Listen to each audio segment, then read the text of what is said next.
இவங்க கூட இருந்தா நம்முடைய வாழ்க்கை நல்லா இருக்கும்.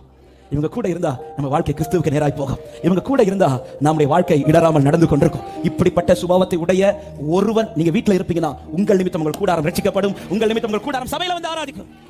ஆமென். என் கூட இருக்கிறவங்க நல்லா இருக்கணும்னு நான் மனதார விரும்பணும். இப்ப நீங்க ஒரு காரியம் செய்ய போறீங்க. பக்கத்துல 2 பேர் கையை பிடிச்சு முகத்தை பார்த்து நீங்க நல்லா இருப்பீங்கன்னு சொல்லுங்க. ஆமா, அம்மா பிள்ளைக்கும் பிள்ளை அம்மாக்கும் சொல்லிட்டு உங்க குடும்பத்தில் அல்லாத ஒருவருக்கு ஒருக்க கூட கையை பிடிச்சு நல்லா இருப்பீங்கன்னு சொல்லுங்க. மனதார பிளஸ் பண்ண. சிலர் நல்லா இருப்பேன் நீங்க சொல்றதுல பார்த்தா ஏம்மா நீ சொல்லவே வேண்டாம்மா, நான் நல்லாதான் இருக்கேன். ஒருத்தர்கள் பிளஸ் பண்றதுல என் இருளா வந்து துடிக்கும். வந்து இருந்த உடனே பக்கத்துல இருக்க நல்லா இருப்பீங்கண்ணா அப்படி சொல்லணும். ஆமென். கர்த்தர் உங்களை ஆசீர்வதிப்பார் சொல்லுங்க. ஒருத்தங்க உயரும் போது அவங்க சந்தோஷத்துல நீங்களும் கலந்து கொள்ளுங்க. அப்படியே பார்த்து இவன் எப்படி உயர்ந்தான்.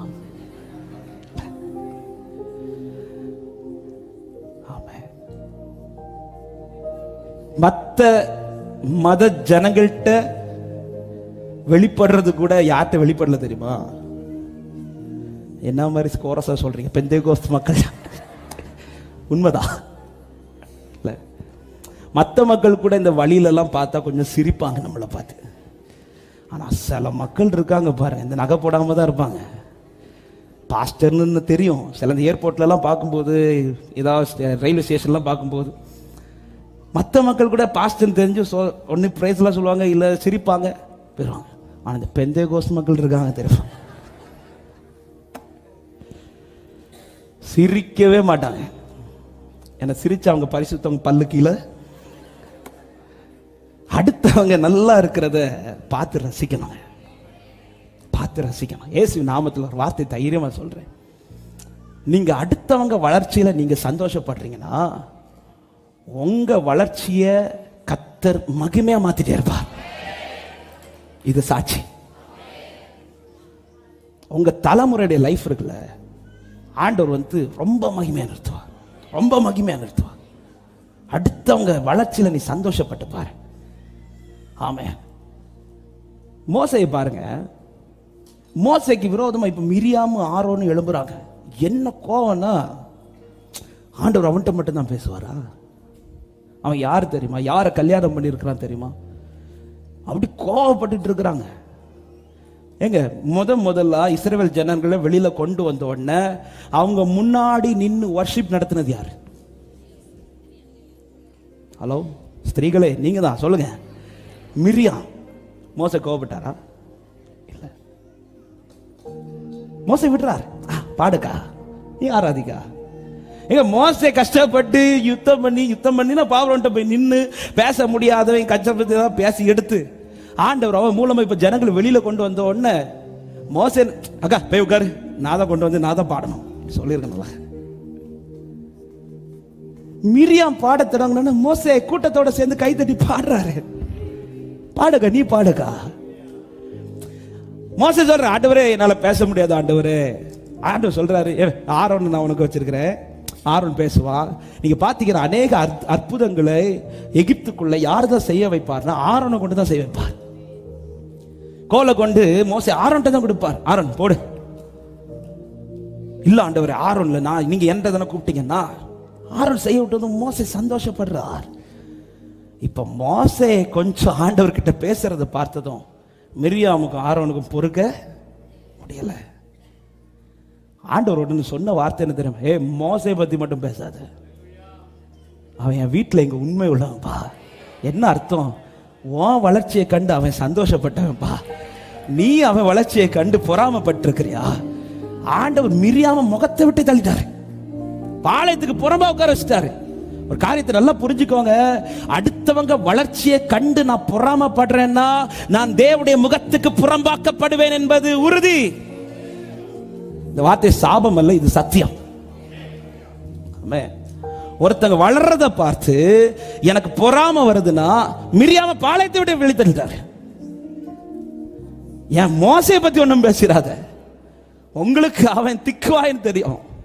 உங்களுக்கு அவன் யாரை கல்யாணம் பண்ணியிருக்கிறான்னு தெரியும், உங்களுக்கு அவன் பலவீனன்னு தெரியும். ஆனா நீ வளரும் போது, நீ ஆராதிக்கும் போது, நீ உயரும் போது உன் சந்தோஷத்துல அவன் பங்கெடுத்தது உனக்கு தெரியாது. என் மோசே என் வீட்டில் எங்கும் உண்மையுள்ளவனா இருந்தான். ஹல்லேலூயா. அவன் வளர்ச்சியிலே பொறாமைப்படாதவன், உன் வளர்ச்சியில சந்தோஷப்பட்டவன்பா. ஹல்லேலூயா. அதனால மோசேக்கு மேல அவருடைய முகம், இன்னும் சொல்லணும், ஒரு சிநேகிதன் பேசுறது போல முகமுகமா பேசுறாராம். பக்கத்துல நின்று முகத்தை கொடுத்து பேசுறார். ஏன்னா மோசேயின் முகத்தை பார்க்கிறதுக்கு அவளுக்கு அவ்வளவு சந்தோஷம், அவ்வளவு சந்தோஷம். இந்த மோசே கையை தூக்குனா செங்கடல் பிளக்கும், இந்த மோசே கையை தூக்குனா காற்று அடிக்கும், இந்த மோசே கையை தூக்குனா அற்புதம் நடக்கும். இந்த மோசேக்காக கர்த்தர் அசாதாரணமான காரியத்தை செய்து கொண்டிருந்தார். ஹல்லேலூயா. மோசே கொண்டு கர்த்தர் செஞ்ச காரியம் சாதாரணமான காரியம் கிடையாது, அசாதாரணமான காரியம். கர்த்தருடைய பார்வை உங்க முகத்துக்கு மேல பிரியமா இருக்கும்னா தேவன் உங்களுக்கு செய்கிற காரியம் எல்லாம் அசாதாரணமான காரியமா இருக்கும். ஹல்லேலூயா. நான் எதை விரும்புறேன்? அடுத்தவங்க நன்மையை விரும்புறேன், அடுத்தவங்க நல்லா இருக்கிறது விரும்புறேன். நாங்க இந்த வார்த்தை என்னோடும் பேசிக் கொண்டிருக்கிறது, எல்லாரோடும் பேசிக் கொண்டிருக்கிறது. ஒருத்தங்க வளர்ச்சியை கண்டு நான் சந்தோஷப்படுகிறேன் என்றால் கர்த்தருடைய முகம் என்ன சந்தோஷமா பார்க்குதுன்னு அர்த்தம். ஹல்லேலூயா. ஆமென், ஆமென். இந்த ஒருத்தங்க வளர்ச்சியை கண்டு நான் பொறாமைப்படுறேன்னா இந்த வார்த்தையை தாழ்மையோடு சொல்றேன், நடுக்கத்தோடு சொல்றேன், கர்த்தருடைய முகம் என்னை விட்டு விலகும், விலகும். ஆமென். ஒருத்தங்க நல்லா இருக்கிறாங்களா, அவங்க கூட சந்தோஷப்பட முடியும்னா சந்தோஷப்படுங்க, இல்லைன்னா ஒதுங்கிருங்க. அவங்களுக்கு தீமை செய்யவோ அவங்களுக்கு விரோதமா பொறாமைப்படுறதுக்கோ போயிடாதீங்க. ஆமென். ஹல்லேலூயா. பேதுரும் யோவானும் நன்மை செய்ய துடிக்கிறாங்க, நன்மை செய்ய. இவன் என்ன போல மாறிடணும், இவன் நம்மள மாதிரி நல்லா இருக்கணும். அவன் நாம மட்டும் நல்லா இருக்கிறது மட்டும் இல்லை, இவனும் நல்லா இருக்கணும். அதனால என்ன சொல்றாங்கன்னா, சும்மா பிச்சையை கொடுத்துட்டு போகிறது இல்லை, மற்றவங்களுக்கு பிச்சையை கொடுத்துட்டு போக முடியும். ஆனால் பேதுருக்கு அப்படி போக முடியாது. பேதுருக்கு என்ன ஆசை தெரியுமா? இவன் எழும்புறது வரை நான் அவனை பார்த்துட்டு தான் இருப்பேன், இவன் எழும்புறது வரை நான் என்ன செய்யணுமோ செஞ்சுட்டு இருப்பேன். ஆமாம். ஒருத்தங்க லைஃப்ல கொஞ்சம் காரியம் கஷ்டமா இருக்குது, அவங்க வாழ்க்கை நல்லா இருக்கணும்னு நீங்க உங்க மனசு தோணுதுன்னா உடனே என்ன செய்ய முடியுமோ செய்யுங்க.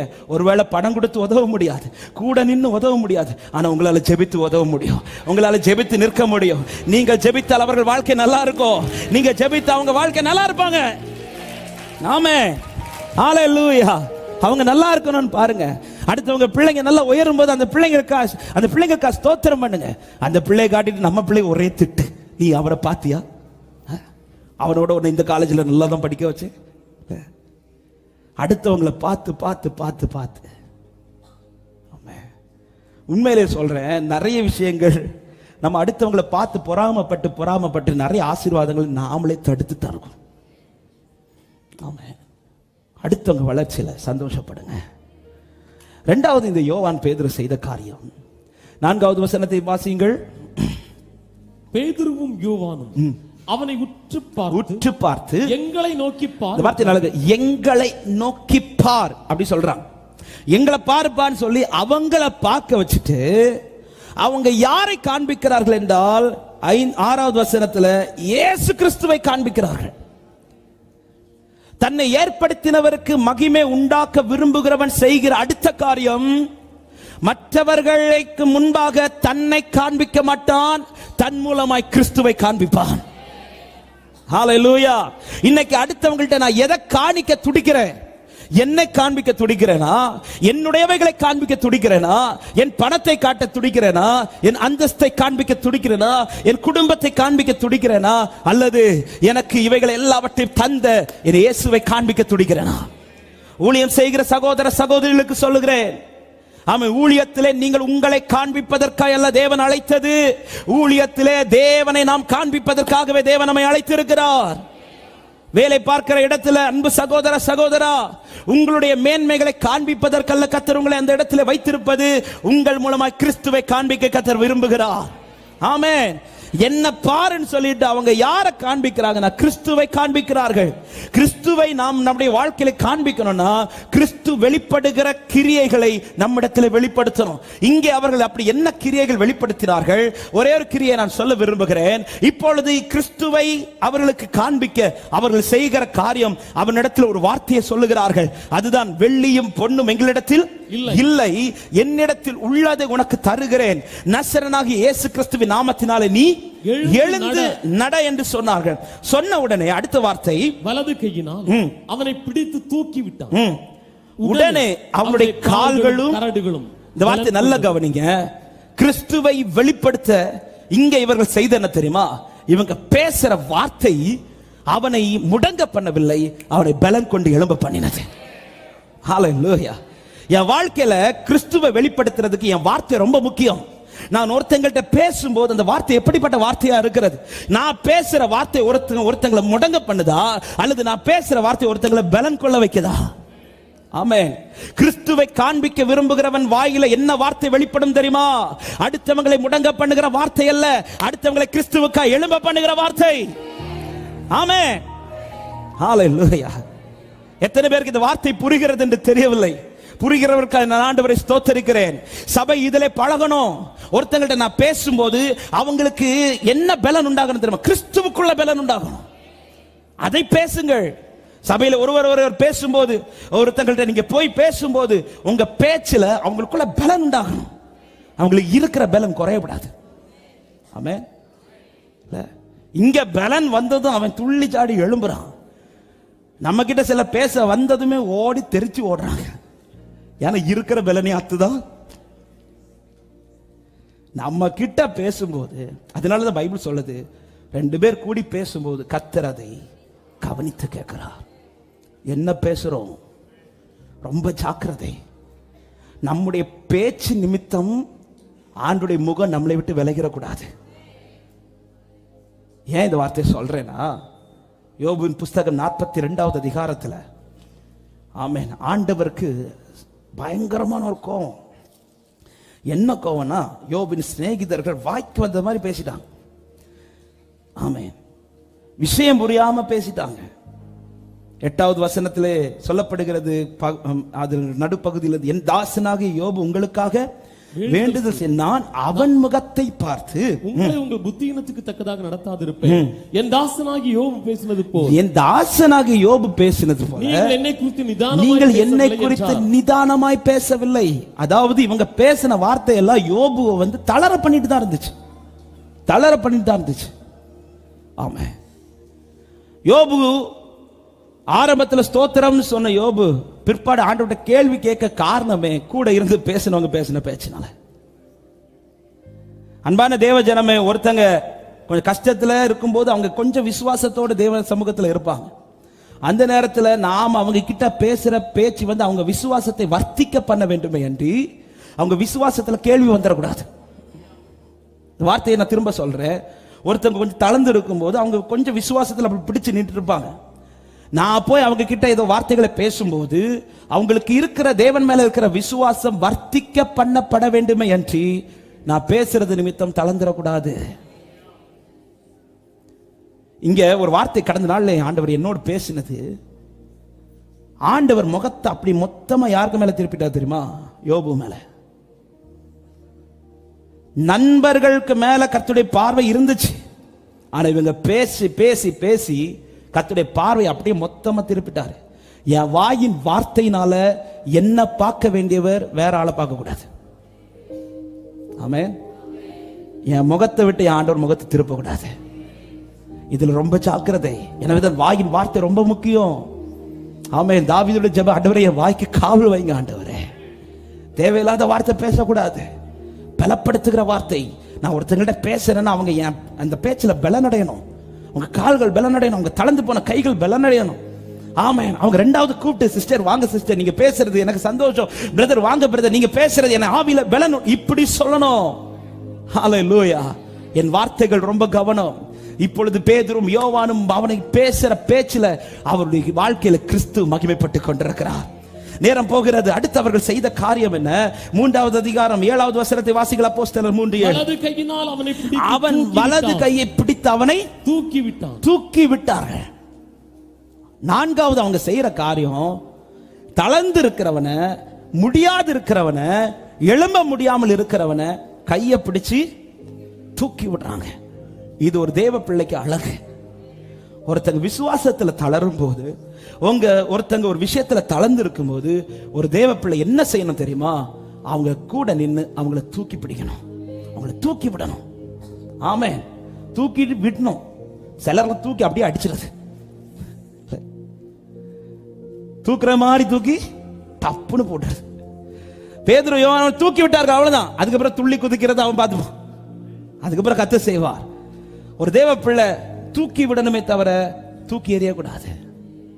தூக்கி எறியக்கூடாது. யோசேப்பின் வாழ்க்கையில வெளிப்பட்ட ஒரு சாட்சி. அப்படி சகோதரர்கள் அவனை குழியில தூக்கி போட்டார்கள். அதே சகோதரர்கள் யோசேப்பு அதிபதியா இருக்கும்போது, யோசேப்பின் பாதத்தில் வந்து வணங்கி கொண்டிருக்கும் போது யோசேப்பு என்ன செஞ்சா தெரியுமா? அவங்களை இன்னும் கீழே தள்ளல, மாறாய் அவர்களை தூக்கி கட்டி அணைத்து தன்னோடு கூட பந்தியில உட்கார வச்சான். இதுதான் கிறிஸ்துவின் சுபாவம். கிறிஸ்துவின் சுபாவம் என்ன தெரியுமா? பாவத்திலிருந்து என்ன இன்னும் மிதிச்சு கீழே தாழ்த்தல, மாறாய் பாவத்திலிருந்து படுகொலியிலிருந்து என்னை தூக்கி எடுத்து கண்மேலே மேலின் கால்களை நிறுத்தி என் அடிகளை உறுதிப்படுத்தி என்னை துதிக்கும் புது பாட்டினால் என் நாவை நிரப்பினார். ஆமென். தூக்கி விடணும். ஆமா. எனவேதான் ஒரு தேவ பிள்ளைங்களுக்கு உங்களுக்குள்ள நல்ல ஒரு ஐக்கியம் இருக்கும் என்று நான் விசுவாசிக்கிறேன். அநேக ஜெபிக்கிற குழுக்கள் இருக்கிறீர்கள், உங்களுக்குள்ள நல்ல ஒரு ஐக்கியத்தை வைத்திருக்கிறீர்கள். உங்க கூட ஆராதிக்கிற அல்லது உங்களுக்கு தெரிந்த ஒரு சகோதர சகோதரி, ஆமா, அவங்க விசுவாசத்துல தளர்ந்து போறாங்க தெரிஞ்சிச்சுன்னா உடனே அவங்க விசுவாசத்தை தூக்கி விடுறதுக்கு நீங்க அவங்க கொஞ்சம் ஹெல்ப்பா இருக்கணும். அவங்களை ஜெபத்தில் அதிகமாய் தாங்குங்கள். ஆமென். அவர்களை ஜெபத்திலே, உங்கள் ஜெபத்தில் அதிகமாய் நினைத்து ஜெபியுங்கள். ஒருத்தர் விசுவாசத்துல தளர்ந்து போறாங்க தெரிஞ்சினாலே இன்னொரு விசுவாசி தூக்கி விடுறதுல உறுதியா இருக்கணும். ஆமென். அதற்காக தான் சபை ஐக்கியத்தை கர்த்தர் கொடுக்கிறார். ஒருத்தங்க தளர்ந்து போறாங்க, ஒரு விஷயத்தின் நிமித்தம் அவங்களுடைய விசுவாசம் தளருதுன்னு தெரிஞ்ச உடனே ஒரு தேவ பிள்ளை போய் அந்த விசுவாசத்துல உறுதிப்படுத்தி அவங்களை தூக்கி விடணும். ஆமென். அவங்க திரும்ப எழும்பி நிற்கணும். இது ஒரு தேவ பிள்ளைக்குள்ள இருக்கிற அழகு. இது கிறிஸ்துவின் சுபாவம். நான் மடிந்து கிடப்பதல்ல, நான் எழுந்து நிற்பதே கர்த்தருடைய விருப்பம். ஹல்லேலூயா. பேதுரு படகெல்லாம் எடுத்துட்டு வலை எடுத்துட்டு போயிட்டாரு. தளர்ந்து போய் மீன் பிடிக்க கூட இல்லையா? ஆமென். மீன் ஒன்று பிடிக்கவில்லை. அது வலைய போடல, வலை போட முடியல, ஏன்னா தளர்ந்துட்டாரு. 3 வருஷம் இயேசுவோடு கூட இருந்த அவ்வளவு அனுபவங்களை அனுபவித்த பேதுரு இப்போ படகுல நின்னுட்டு என்ன செய்யணும்னு தெரியாம தளர்ந்து இருக்கும்போது பைபிள் சொல்லுது, இயேசு வந்து நின்னு பேசுறாரு, திரும்ப பலப்படுத்துறார். நீ என்ன நேசிக்கிறியான்னு கேட்கிறார். திரும்ப ஊழியத்தை கையில கொடுக்கிறார். அந்த பேதுருவை பலப்படுத்தினார். அந்த பலப்படுத்தல் 3000 பேருக்கு முன்பாக பேதுருவை சாட்சியாய் நிறுத்தினது. ஆமென். இதுதான் கிறிஸ்துவின் சுபாவம். ஒருத்தங்க தளர்றாங்க, ஆவிக்குரிய வாழ்க்கையில ஒருத்தங்க தளர்றாங்க, ஒரு பின்வாங்கி போறது போல இருக்கிறாங்க தெரிஞ்சிச்சுன்னா உடனே ஒரு தேவ பிள்ளை போய் தூக்கி விடணும். தூக்கி விடணும். ஆமென். ஹல்லேலூயா. கர்த்தர் அதற்காக தான் சபையில ஐக்கியம். எனவேதான் ஒரு ஃபெலோஷிப், சர்ச்சில் நல்ல ஒரு ஃபெலோஷிப் வச்சுக்கோங்க. நல்ல ஃபெலோஷிப், நல்ல ஆவிக்குரிய ஃபெலோஷிப் நமக்கு தேவை. ஆமென். அந்த ஆவிக்குரிய நண்பர்கள் தளரும் போது நாம் நின்று அவங்களை தூக்கி விடணும். இப்படி தூக்கி விடுவீர்களானா? ஆமென். இயேசுவின் நாமத்துல சொல்ற இங்க நடந்த அதிசயம் என்ன? அந்த 3:8 முதல் வாசியுங்கள். அவன் குதித்தெழும்பி நின்று நடந்தான். நடந்து குதித்து தேவனை துதித்துக் கொண்டு அவர்களுடனே கூட தேவாலயத்துல போனானா. தூக்கி விட்டதும் சேர்ந்து ஆலயத்துக்குள்ள வர்றாங்க. எனக்கு ரொம்ப பிடித்த வார்த்தை 11வது வசனம். குணமாக்கப்பட்ட சப்பானி பேதுருவையும் யோவானையும் பற்றி கொண்டான்.